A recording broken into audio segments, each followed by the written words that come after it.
Друзья, всем привет! В этом видео хочу вместе с вами распотрошить вот эту вот редкую орхидею.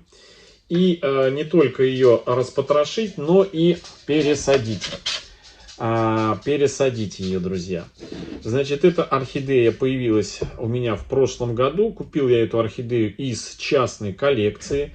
И вот здесь вот посадка именно того хозяина или хозяйки, у которой эта орхидея находилась. Вот такая вот это, друзья, бабочка. Это орхидея Лека Будда. Да, вот такая вот она очень красивая, очень интересная. С таким, знаете, необычным окрасом. Посмотрите. Такой, знаете, нежный рыжик, да еще и бабочка. Но, к сожалению, она не оправдала мои ожидания в том плане, что в прошлом году она зацвела вот этим вот цветоносом, который дорастила и чуть-чуть дорастила и раскрыла еще бутончики, что она оказалась полубабочка. Видите, на втором бутоне у нее один лепесток бабочкой, а второй вот обычный. То есть такая, знаете, обычная Лека Будда. Но покупал я и просили за нее цену, как вот прям именно за полноценную настоящую бабочку. То есть я, честно говоря, немножко был расстроен, когда она вот так вот проявила себя. Я уже не раз говорил, что если бабочки так себя проявляют, то это нестабильное цветение, которое так и будет периодически процветать не бабочкой, и некоторые, ну скажем так, архаманы, коллекционеры бабочек и пытаются быстренько продать таких, когда в очередное цветение орхидея процветает вся бабочкой, и они быстренько ее продают, пока она цветет бабочка, делают фотографии, что бабочка она вся стопроцентная, а потом в домашних условиях оказывается, что это не бабочка. Но, к сожалению, хозяина уже не найти этой орхидеи. Ну что, потрошим. Но, тем не менее, она все равно красивая. Она такая же нежная, как Sunset Love. Роскошная, обалденная. Обладает тонким таким приятным ароматом, потому что Будда, бронзовый Будда, яркий, вкусный такой, сочный, пряный, парфюмерно-пряный аромат. А вот у этого такой тонкий парфюмер, у этой аромат орхидеи. Ну что, давайте ее потрошить. Достанем ее. Сразу говорю, посмотрите, что посадка у этой орхидеи, здесь мне всегда интересно потрошить орхидеи других архаманов. Да, вот когда покупаешь орхидею из другой частной коллекции, всегда интересно заглянуть туда внутрь и посмотреть, опылиться, так сказать, опытом других людей. Но вот здесь я вижу, что посадка у этой орхидеи такая, знаете, жидкая. То есть не очень плотная, а жидкая. Плюс еще добавленный пенопласт, вы видите, да? Сверху большой такой слой рыхлого мха, то есть он не прижат, а просто сверху лежит. То есть очень такая воздушная аэрируемая посадка. То есть складывается впечатление, что человек жил в регионе с высокой влажностью, либо очень часто эту орхидею поливал, потому что я в своих условиях эту орхидею, друзья, поливал все это время с прошлого года по сегодняшний день в 2 раза чаще, чем остальную всю свою коллекцию, потому что вот эта посадка очень быстро просыхала. Ну и, собственно говоря, как мох. Все равно орхидея чувствует себя, ну, не очень, скажем так, хорошо за это время. Но, тем не менее, сейчас самое время ее пересадить. 2 апреля, начало растущей луны, в общем, самое то. Так, ну что, начнем, пожалуй, ее извлекать. И еще особый цимус, как говорится, да, в этой пересадке, то, что мы наконец-то будем пересаживать хоть как-то цветущую орхидею, потому что без цветов как-то не то, не так красочно и не так ярко эта процедура выглядит. Так, ну что, снимаю я вот ее название, друзья, вот такое вот.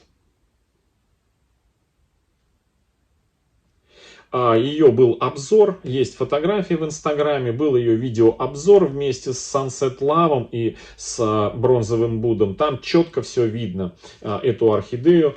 Она красотка. Так, ну что, несколько дней назад у нас был полив этой орхидеи, но солнышком особо и теплом не жаловало нас.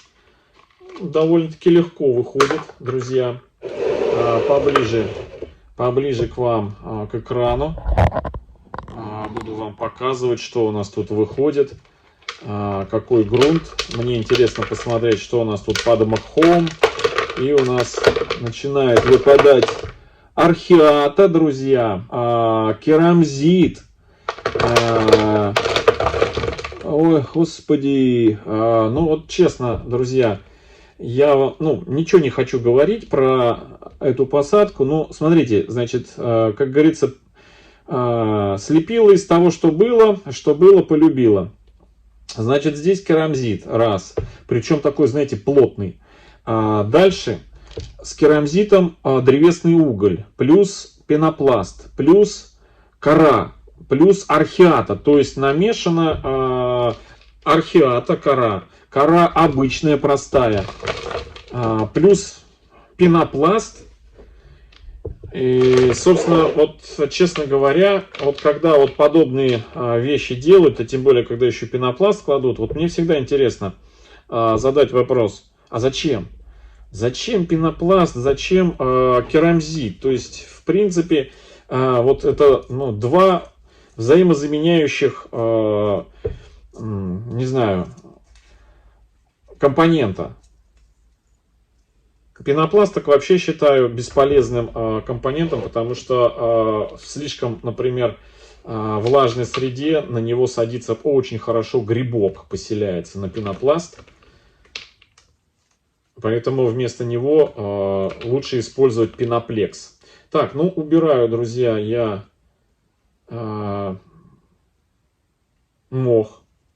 Просто такой, знаете, мох не просто сверху приложен был. Тоже своей функции непонятно. Потому что если ты хочешь как-то корни верхние, чтобы они во влаге находились, или чтобы не быстро уходила влага из горшка, то зачем тогда вот сюда пенопласт впихивать и керамзит? Если предохранить корни вверху, вот эти верхние, то слишком рыхлый мох, то есть просто накидан, он не помогает, он наоборот ухудшает, потому что рыхлый мох, жидко наложенный, он не увлажняет, он быстро высыхает и наоборот начинает тянуть влагу, вот к чему и приводят вот эти вот верхние сухие корни.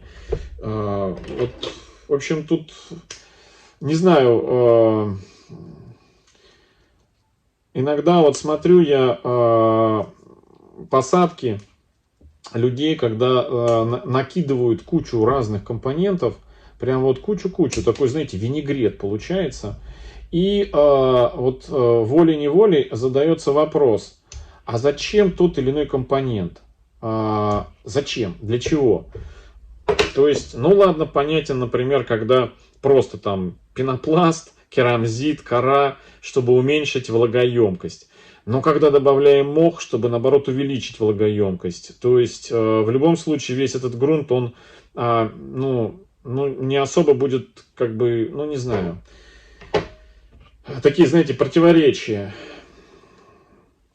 Не, с точки зрения, может быть, эстетики, может быть, да, вопросов нет. Кому что нравится, как говорится. Вот. Но здесь, вы знаете, просто где-то что-то человек увидел на ютубе.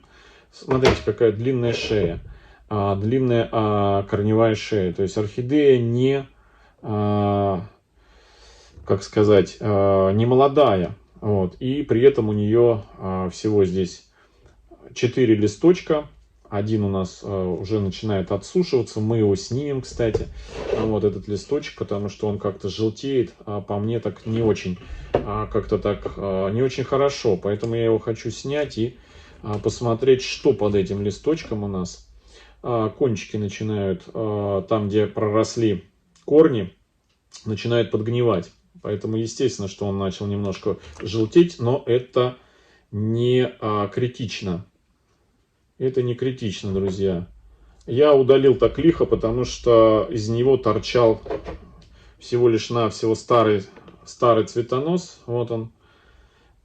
И с корнями здесь вроде бы все лишнее я срезал. Сейчас я еще срежу ненужные корни. Вот этот вот корень. Слишком длинная у нее корневая шея получается. Ее бы, конечно, по-хорошему подрезать. Вот, ну, как минимум, хотя бы, вот видите, торчит. Это вот она, вот она, видите? Хотя бы ее срезать, эту черную. Вот. Сейчас мы ее удалим. Вот так вот. Да, и она оказалась не живая, то есть она черная и внутри. И я так полагаю, я бы, наверное, срезал бы и еще бы повыше. Но тут старые корни раскуклились. Вот один. Сейчас посмотрим на эти корни, что у нас они тут из себя представляют. Ага, вот они, друзья. Ну что, вот они, старые корни, вот, смотрите, и низ. И вот у нее новички остались. Я так полагаю, в этом году у нас наросли, вот они, молоденькие. Поэтому, ну что, обрежем, наверное. Обрежу я. Это существенно, аж целый, смотрите, целый сантиметр, полтора. А в маленьком горшке, друзья, 1,5 сантиметра, полтора, это хороший, ну, скажем, такой размер. Вот что мы отрезали, нижние. И вот с такой вот пимпочкой. А еще до этого еще выше, больше отрезали. То есть вот мы отрезали где-то 3 сантиметра. А вот эту вот пимпочку мы сейчас перекисью водорода немножечко, опа, обеззаразим. И, друзья, я хочу эту орхидеечку, дюжа она как-то, знаете, выглядит... Так, вот этот корень тоже бы удалить. Ну ладно, больше не будем ничего удалять.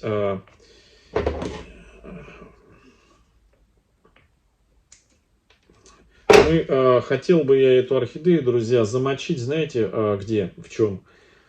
В привикуре. Да, уж дюжа она угнетенно выглядит. Но она, собственно, и после покупки она такая была. Кто следил за распаковками прошлой весной, те помнят эту орхидею. Эту орхидею помнят. Вот, у нее был при покупке один всего лишь полузасохший цветок, по которому можно было ее идентифицировать, что это именно Лека Будда. Это потом уже она зацвела, и половина у нее цветочков было не бабочкины. Так, ну что, я хочу ее вот прям вот со всем вот этим вот хозяйством замочить ее, пока будем немножко там готовить раствор, точнее не раствор, а грунт, замочить эту орхидею в привикуре. Привикур у меня вот в таких вот по скидке купил, он сейчас очень дорогой, поэтому, да и практически не продается он у нас в магазинах, поэтому за неимением привикура я обычно использовал другие препараты. Вот. Но так как мне попались по 140 рублей 20 миллилитров привикура в прошлом году на распродаже, я успел несколько этих купить и прям очень рад этому обстоятельству. Храню я его вот в таком черном пузыречке. Я сейчас срежу ему, перелью его сюда.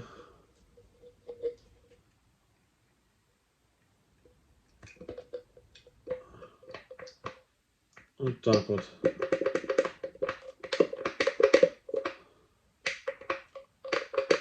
Так, и теперь мне надо полтора миллилитра взять. 1,5 миллилитра на литр воды. На литр воды.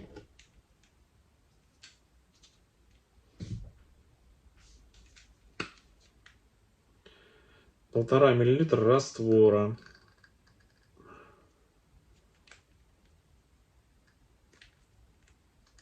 Ну, вот так вот. О. Все. И теперь мы его сюда. Оп, сразу. Такие завихрения начались. Раствор настоящий. Так. Все, ну и эту еще промоем.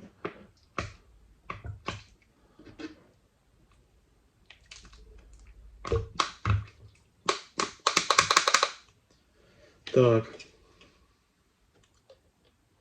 Все, беру растение и прям с корнями сюда погружаю. Прям вот с основанием, прям вот все. Пускай она постоит немножко. Мы еще листьями покунаем в этот раствор. Да, листьями. Так, все, пускай стоит. А мы с вами приготовим. Что мы приготовим? Мы приготовим, друзья, грунт, в который буду сажать. Ну, во-первых, во что буду сажать? Так, сейчас я все возьму, что мне надо. Сажать буду, значит, да, вы увидели пеностекло, но возьму вот такой помельче фракцию пеностекла. И возьму кору обычную мелкой фракции. И возьму наши чипсы, кокосовые чипсы, которые буквально несколько дней назад купил в Леруа Мерлене по 177 рублей за брикет. Я, между прочим, вернулся на следующий день в Леруа Мерлен, купил еще несколько брикетов вот этих кокосовых чипсов. Они очень хорошие. И эти чипсы мы вместе с вами, я буду их в розыгрыш добавлять, когда орхидейный сезон пройдет. Осенью, зимой, ранней весной мы будем полезности для орхидей среди донов нашей группы Орхомания будем разыгрывать. И вот эти вот чипсы я добавлю в розыгрыш, друзья. Просто они очень-очень просто. Вот я первый раз такого качества обалденного встречаю кокосовые чипсы. Поэтому хочу, чтобы кому-то повезло и кто-то выиграл эти чипсы. Вот. Одного пакета хватает вот на сколько? Ну вот мы его один брикет взяли, потрошили, и он прям почти полностью вот на 4,5 литра распух. То есть такой прям очень... Ой, пахнет как... Ой, какой прям запах такой хороший, такой ароматный доносится до меня сюда. Так, ну что, давайте добавим. Значит, буду все мешать 1-1-1, то есть в равных частях. 1 к 1 все. Так. Значит, беру кокосовые чипсы. Раз. Теперь беру... ну, не получается взять их. Ну, вот так вот. Ага. Вот так вот взяли. И коры теперь. И коры. И вот теперь мне вопрос. Ну, ты сидел сейчас, критиковал предыдущую посадку. А скажи-ка, ты зачем вот эти все компоненты сюда всовываешь? Ну, значит, смотрите, друзья. Для чего я всовываю эти все компоненты? Значит, кокосовые чипсы. Они влагоемкие, они на себе и в себя впитывают хорошо воду. Пеностекло тоже влагоемкий компонент, но он очень хороший в себя набирает, ну, он пористый, как губка, да. Но если, допустим, губку положить в открытое пространство, то она быстро высохнет. А вот если губку облепить каким-то мелким субстратом, то она будет долго просыхать. И при этом она все равно остается аэрируемой. То есть она пористая, воздух туда заходит, понимаете? То есть влага будет больше удерживаться. И при этом, как ни парадоксально звучит, при максимальной влажности еще и максимальная аэрация. А кора, друзья, это, ну, наверное, самый доступный и самый вот, бюджетный компонент. Он нам просто помогает, кора, ну, во-первых, органика, да, во-вторых, она помогает нам экономить пеностекло, которое, ну, не 3 копейки стоит, и кокосовые чипсы, которые, ну, в принципе, если 177 рублей разделить на там 5, то получается, в общем-то, неплохой компонент. Но в любом случае кора, она нам добавляет, ну, знаете, жизни, я бы, что ли, так сказал, жизни и экономии для нашей орхидеюшки, которую мы сюда посадим. Ну, вот так, собственно говоря, получается у нас это дело. Плюс еще кора, она долгоиграющая, она, ну, скажем, будет, знаете, как дополнительным влагоемким, в будущем влагоемким компонентом, не давать сваливаться кокосовым чипсом между кусочками пеностекла, которые, ну, просто вот они твердые и не скомкиваются. Ну, вот так вот получился у нас, друзья, вот такой грунт. Что мы еще сделаем? Мы еще возьмем и фитиль. Уложим. Так, куда будем сажать? Куда будем сажать? Так, ну сейчас, подождите. Куда мы еще подойдем? Я хочу вот так вот ее листьями еще окунуть. Листьями. Искупать ее хорошенечко. Листьями. Вот так вот. Все. Ага. Хорошо. Сажать будем, друзья, значит, в двойной горшок Арте, классический, объемом 1,2 литра. Но он по-любому побольше, чем 800-граммовый, еще с пенопластом и с выемкой горшок, в котором она сидела. Тут еще и дырки наделали. Так, ну что, давайте. Что сделаем? Так, я немножко все-таки прям вот чуть-чуть на дно кину дренажа. Эти камушки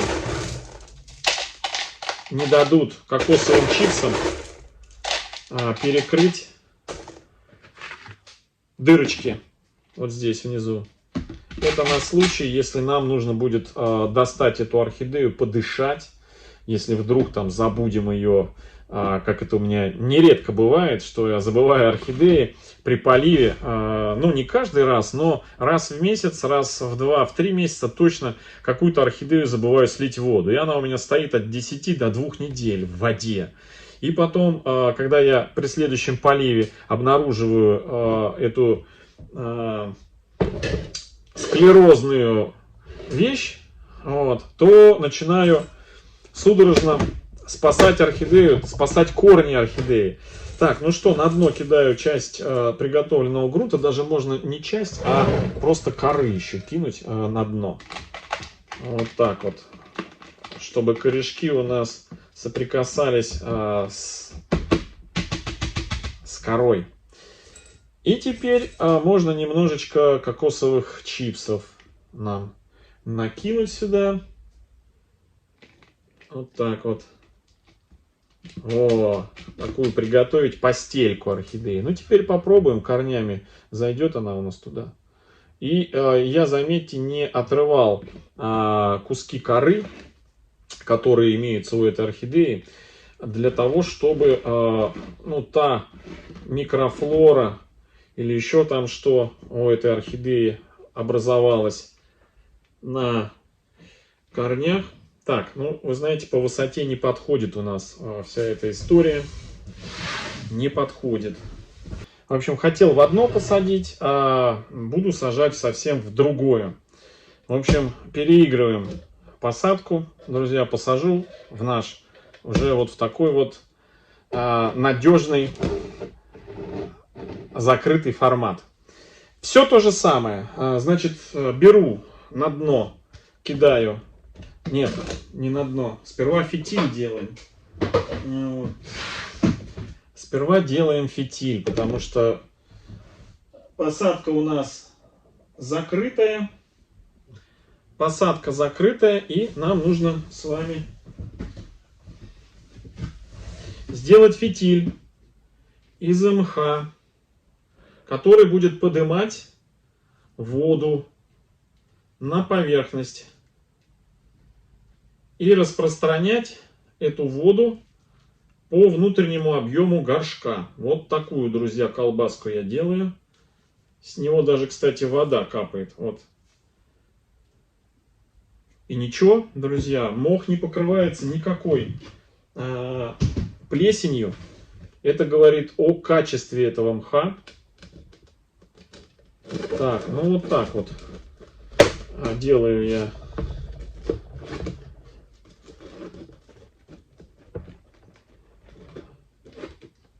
На дно все так же, как и запрограммировали, кидаю крупные кусочки пеностекла. Такую посадку мы точно еще не делали. Вот.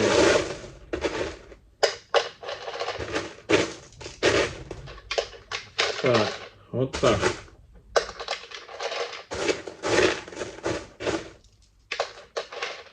Все, достаточно. Теперь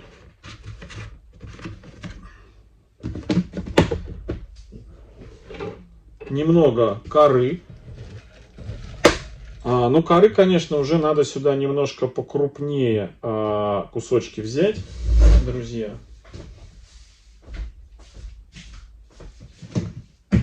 Опа. Опа.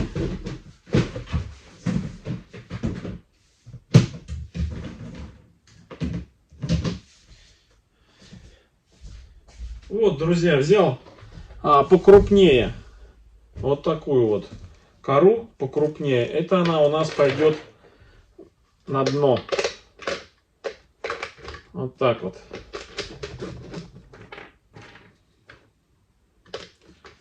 Все. Теперь наш приготовленный грунт. Немножко.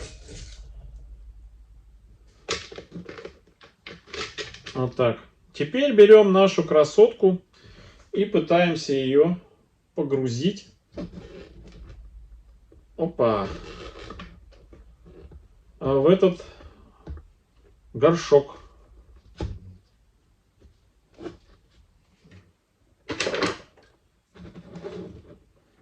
Сегодня у нас прям форс-мажорная посадка.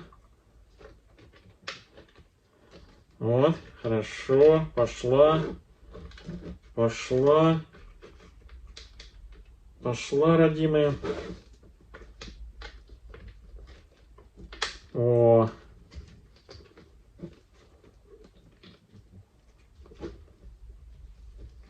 Вот. Вот на такую, друзья, ее глубину мы посадим. Сажать буду я ее ровно. То, что у нас цветонос немножко сюда ложится, но это не страшно. Вот. Нам главное, чтобы сама розетка орхидеи была посередине и ну, максимально как-то смотрела вверх. А начинаем КВН.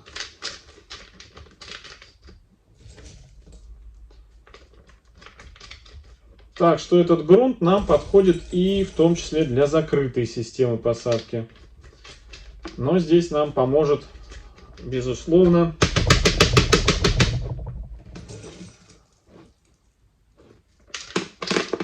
фитиль. фитиль. Так, ушки поднимаем. Ушки поднимаем.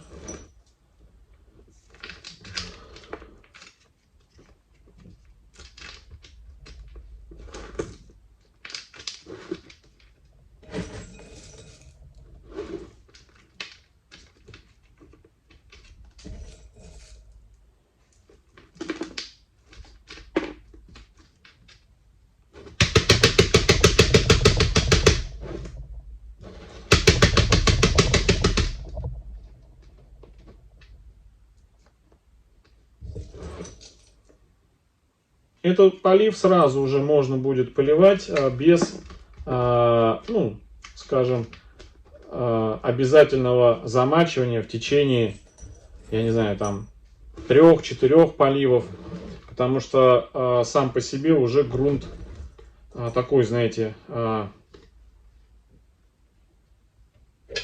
влагоемкий. Так, сейчас немножко пропихну.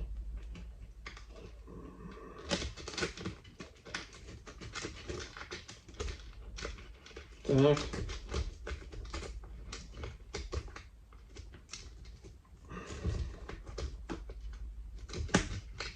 Так, нужно тупым концом, а то остренький кончик, он раз и проскальзывает.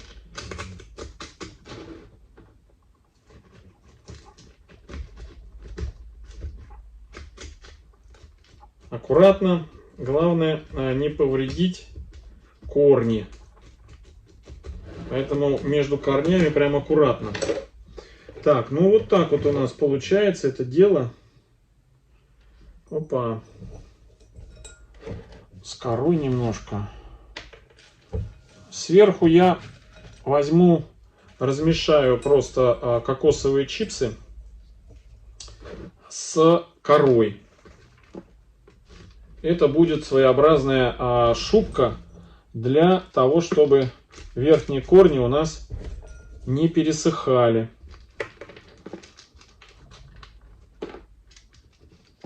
Вот так вот. Так.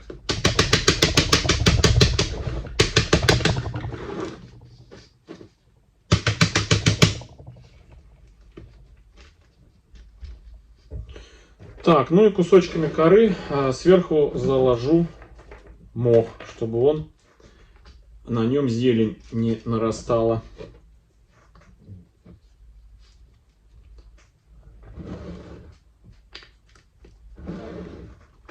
Все.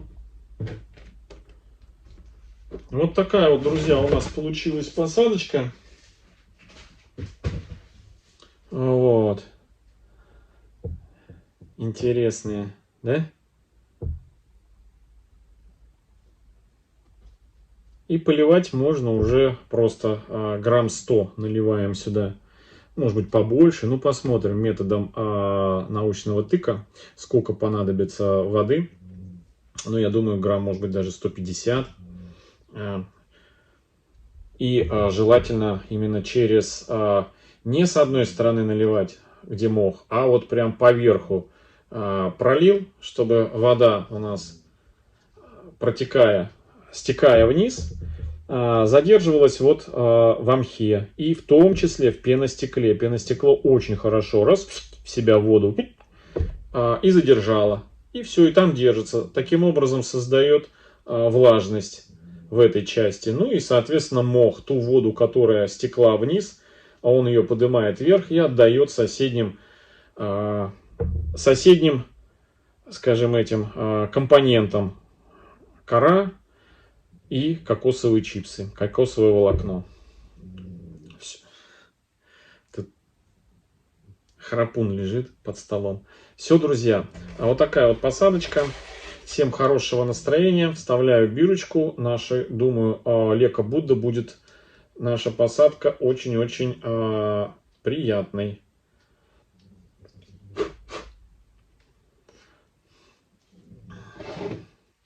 Вот так вот.